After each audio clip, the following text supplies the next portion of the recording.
Selamat petang, salam sejahtera. Ini satu pengumuman yang paling besar penting Anda harus share. Mungkin pendek tetapi amat menggemparkan Malaysia. Ini kali pertama saya mendengar keputusan pilihan raya dibatalkan. Wow. Ahli parlimen di Kuala Terengganu yang diwakili oleh PAS, kemenangannya dibatalkan oleh mahkamah hari ini. Wah, ini pasti memberikan satu tamparan yang besar kepada PAS juga Perikatan Nasional. Apa puncanya dibatalkan? Ikuti terus ulasan ini. Saudara-saudara sekalian, sila tinggalkan komen Anda tentang isu pada kali ini. Adakah memang wujud isu seperti salah laku pilihan raya yang pernah Anda tahu? Sehingga kan boleh dibatalkan keputusan kemenangan pilihan raya. Yang ini benar-benar mengejutkan kita. Bagaimana dengan kes yang seterusnya? Mahkamah sah membatalkan kemenangan PAS di Kuala Terengganu. Mahkamah Pilihan Raya di Terengganu membatalkan kemenangan ahli parlimen PAS Ahmad Amzad Hashim di Kuala Terengganu pada PRU 15.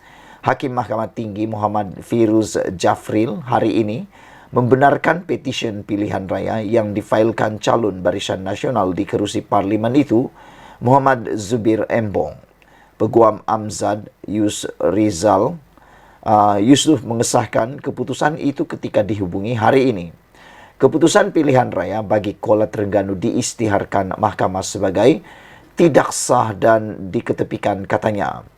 Yusuf Farizal berkata pihaknya akan memfailkan permohonan agar keputusan itu ditangguhkan sementara menunggu rayuan di peringkat Mahkamah Persekutuan. Peguam Zubir ketika dihubungi turut mengesahkan keputusan itu berkata, hakim antara lain memutuskan ada unsur sogokan dalam pengagihan bantuan kewangan dari kerajaan negeri menerusi inisiatif iBelia dan iSiswa menjelang PRU 15. Dia berkata jika Ahmad Amzad tidak memfailkan rayuan dalam tempoh 14 hari, Suruhanjaya Pilihan Raya boleh mengumumkan satu pilihan raya kecil untuk diadakan di kerusi parlimen itu. Pada 3 Januari lalu, Barisan Nasional memfailkan petisyen untuk membatalkan keputusan pilihan raya PRU 15 di kerusi parlimen Kuala Terengganu, Marang dan Kemaman, mengikut akta kesalahan pilihan raya.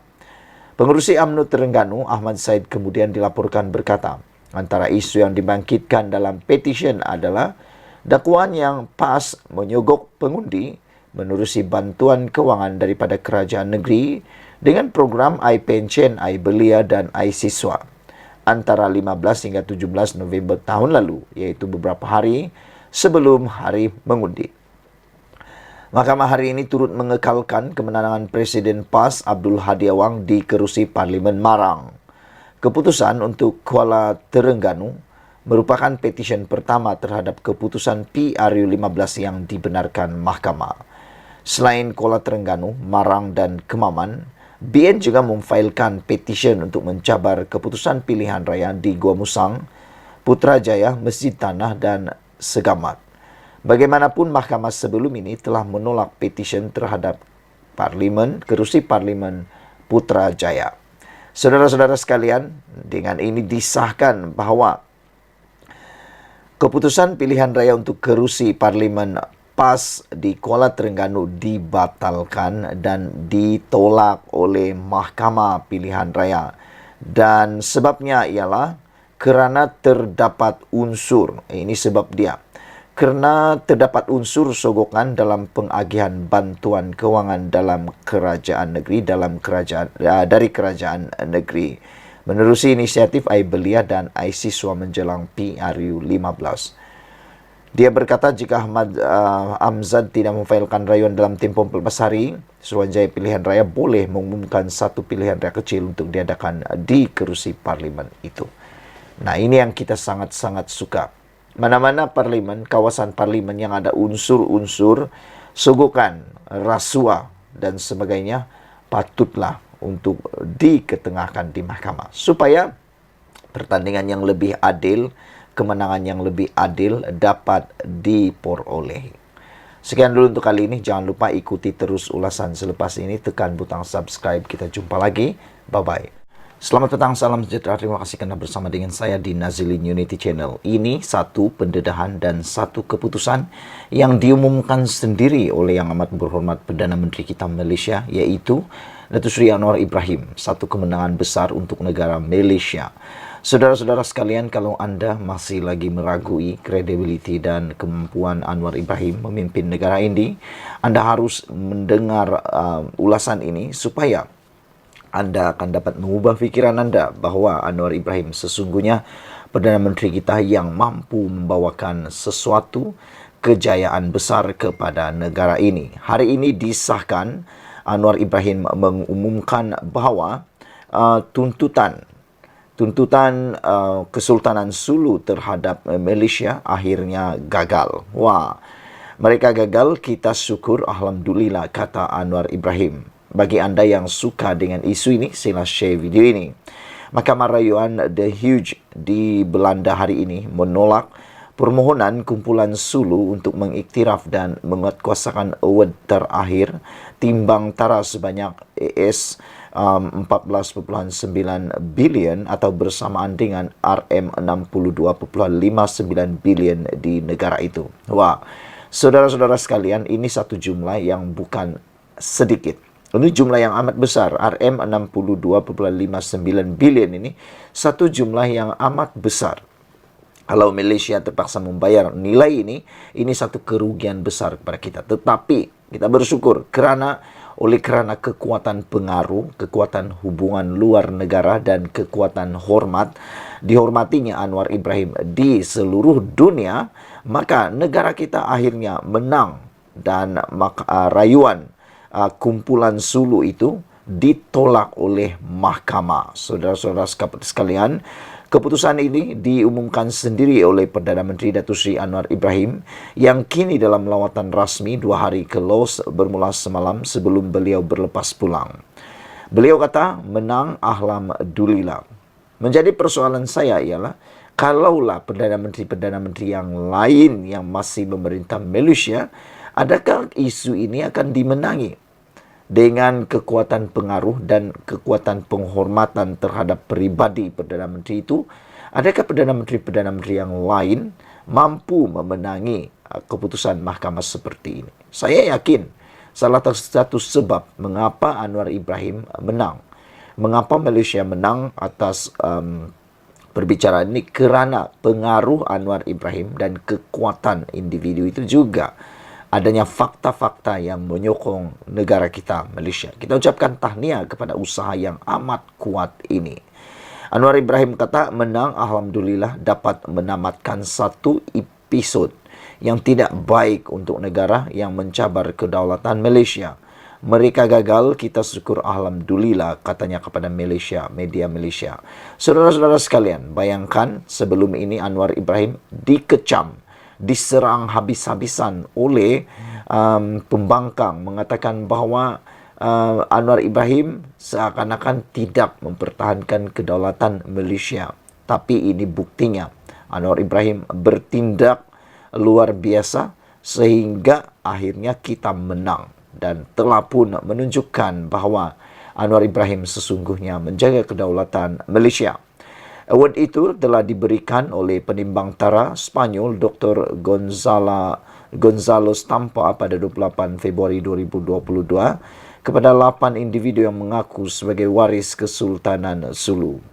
Dalam usaha mereka untuk menguatkuasakan award itu, kumpulan Sulu terbabit telah dilaporkan cuba menyita aset Petronas di Luxembourg dan Belanda, selain menyasarkan aset diplomatik Malaysia di Perancis termasuk sebahagian daripada kedutaannya di negara itu. Saudara-saudara sekalian, kita ucapkan tahniah sekali lagi atas kemenangan besar kepada negara kita Malaysia. Semoga dengan adanya kepimpinan Anwar Ibrahim, maka kita akan lebih menang lagi banyak tuntutan-tuntutan yang lain termasuklah tuntutan persempadanan berkaitan dengan kepulauan-kepulauan, perairan-perairan yang ada di Malaysia. Bagi Anda yang masih meragui akan kekuatan Anwar Ibrahim, ini satu bukti yang mungkin membuatkan Anda berubah fikiran. Anwar Ibrahim mempertahankan kedaulatan negara kita. Sekian dulu, ikuti terus ulasan selepas ini. Selamat pagi, salam sejahtera. Ini berita yang paling menggembirakan Anwar Ibrahim. Saudara-saudara sekalian, selama ini kita sering mendengar parti muda dipimpin Syed Saddiq Syed Abdul Rahman seringkali seperti tidak tahu di mana kedudukan mereka. Kadang-kadang mengkritik PN, kadang-kadang mengkritik Anwar Ibrahim, dan kadang-kadang pula mengecam juga Kerajaan Pakatan Harapan. Kemarin, timbalan Presiden Parti Muda, yaitu Amira, beliau telah pun memohon supaya menyuruh supaya Anwar Ibrahim segera memohon maaf terhadap rakyat Malaysia kerana menurut beliau tindakan Anwar Ibrahim meminta nombor telefon daripada seorang pelajar tingkatan 6 semasa program sebagai sesuatu yang menghina atau tidak menghormati kedudukan wanita. Saya telah mengulasnya kemarin kerana saya kata perbuatan meminta nombor telefon itu tidak semestinya menghina. Seperti Fadlina kata, disalah tafsir. Saya berfikir Anwar Ibrahim pada ketika itu cuba untuk menyelami kedudukan ataupun sikap remaja yang suka bergurau meminta nombor telefon untuk menaikkan, bukan untuk melemahkan, tetapi untuk menaikkan semangat seseorang. Kalau remaja, mereka diminta nombor telefon, sebenarnya bukan mereka terasa untuk dihina, tetapi mereka akan rasa bangga, mereka akan rasa gembira, dan mereka akan rasa mereka cantik dan mereka ada peminat. Mereka akan lebih tambah yakin diri. Itu adalah remaja. Bagi kita yang sudah tua-tua bangka nih, yang telah pun mencapai umur lebih daripada 40 tahun, janganlah Anda berfikir seperti seakan-akan Anda konon-kononnya remaja dan kata perbuatan diminta nombor telepon itu terhina. Anda mungkin kena berfikir dalam konteks orang-orang muda, dalam konteks anak-anak muda, dalam konteks remaja. Barulah Anda mengerti dan Anda tak salah tafsir. Saya fikir itulah yang coba dibuat oleh Anwar Ibrahim. Namun, berita gembiranya hari ini ialah apabila selepas Anwar Ibrahim dikecam teruk oleh timbalan Presiden Parti Muda, akhirnya parti itu mengumumkan bertanding secara solo di 6 negeri. Kenapa saya memberikan tajuk berita gembira? Kerana Anwar Ibrahim tidak lagi payah-payah, tidak lagi susah-susah untuk memikirkan pembahagian kerusi, memberi kerusi kepada parti muda, nak beri di mana, nak susah, macam-macam lah. Jadi, liability kepada Anwar Ibrahim telah dikurangkan. Beban kepada Anwar Ibrahim dan juga Pakatan Harapan serta Kerajaan Perpaduan untuk memberikan kerusi kepada parti muda. Lagi pula, parti muda menunjukkan prestasi yang kurang baik semasa PRU 15. Itu sebabnya ini satu berita yang gembira buat Anwar Ibrahim. Muda telah mengesahkan hanya bertanding solo di 6 negeri. Muda mengumumkan bahawa ia akan bertanding sendiri di semua 6 negeri pada PRN akan datang. Presidennya Syed Saddiq Syed Abdul Rahman menjelaskan bahawa mereka beranggapan 2 blok politik sedia ada tidak mencukupi. Saya tidak tahu apa maksud Syed Saddiq Syed Abdul Rahman ini bahawa 2 blok politik sedia ada tidak mencukupi. Maknanya macam mana? Adakah 5 blok baru cukup, 9 blok baru cukup, 20 blok baru cukup? Pada pendapat saya, 2 blok politik sekarang sudah mencukupi, bahkan ia bukan sekadar mencukupi, bahkan telah melampau dan memecah belahkan memecahkan undi orang-orang Melayu Islam. Muda akan bertanding dalam PRN menggunakan kekuatan parti politik sendiri, kata beliau. Saya tidak melihat di mana kekuatan parti politik muda ini kerana rekod pencapaian mereka dalam PRU baru-baru ini tidaklah semegah mana. Dan sokongan orang-orang muda terhadap parti muda masih lagi boleh dianggap tidak mencapai standard yang dikehendaki. Itu pendapat saya secara pribadi. Di tempat kami, Parti Muda tidak mendapat sokongan yang kuat karena mereka tidak dapat undi yang cukup banyak untuk memenangkan mereka. Bahkan ramai lagi yang tidak kenal dengan parti ini. Mereka anggap tiada halat tuju. Muda menyertai Pakatan Pilihan Raya dengan Pakatan Harapan untuk PRU15. Pasal-pasal itu, PKR berkata Muda tidak dijadikan sebagai parti komponen kepada Pakatan Pembangkang TK itu kerana ia memerlukan kelulusan ROS. Sebab itu Muda membuat pendirian untuk fokus kepada politik baru. Ketika disoal sama ada penggeseran dengan PH ada kaitan dengan rundingan peruntukan kerusi, Syed Saddiq menafikan perbincangan serupa itu berlaku antara gabungan itu dan Muda. Tiada guna kita diberi kerusi jawatan dalam kerajaan atau jawatan selepas pilihan raya negeri, tetapi kemudian perjuangan rakyat dilupakan, kata Syed Saddiq Syed Abdul Rahman lagi. Sementara itu, Syed Saddiq mendedahkan pengarah dan timbalan pengarah parti masing-masing ialah Ketua Pengarah Lukman Long dan Exco Pusat Aini Hazika. Dia juga berkata kempen politik muda terutamanya akan bersifat maya, seperti menganjurkan siaran langsung dan sesi town hall dalam talian di media sosial. Sekian dulu untuk kali ini. Jangan lupa share video ini, tekan butang subscribe. Ini satu berita yang gembira untuk Anwar Ibrahim. Kita jumpa lagi. Bye-bye. Selamat pagi, salam sejahtera. Ini satu isu yang pasti memberikan tamparan kuat, tamparan hebat dan juga mematikan langkah politik Mahathir Mohamad. Ada yang orang mengatakan sebelum ini mereka kata Mahathir akan bangkit semula melalui proklamasi Melayu. Ada orang kata Mahathir Mohamad akan bangkit semula dan akan mampu menawan semula hati rakyat melalui proklamasi Melayu apabila beliau telah mendapat sekutu yang baru, yaitu PAS, dan beberapa pemimpin juga menyokong proklamasi Melayu. Namun demikian, apabila isu ini dibongkar, apabila pendedahan baru ini dibongkar, nampaknya Tun Mahathir Mohamad dalam politiknya bukannya bangkit atau menemui kehidupan semula, tapi rupa-rupanya beliau masih berada di laluan trek yang membawa kepada kematian politik Mahathir Mohamad. Apa tentang berita itu, saudara-saudara sekalian?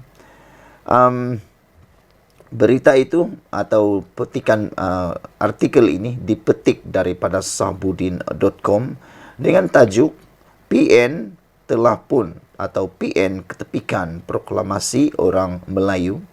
Persoalan ini timbul apabila sebelum ini anda sudah mendengar bahawa Tun Mahathir kata dalam selepas perbincangan meja bulat, Tun Mahathir kata selepas beliau mengatakan kami sudah muktamadkan, ataupun Mahathir kata selepas rundingan bulat yang dihadiri beberapa pemimpin utama PAS dan pemimpin kecil Bersatu yang tidak dihadiri oleh Muhyiddin selaku Ketua Pembangkang, Tun Mahathir telah menyebut pertemuannya dengan Muhyiddin akan diatur selepas itu, yang mana kononnya Tun Mahathir seolah-olah mendebatkan dirinya sebagai Ketua Blok Pembangkang, mengumumkan mereka bersetuju untuk tidak bertembung sesama sendiri dalam PRN akan datang.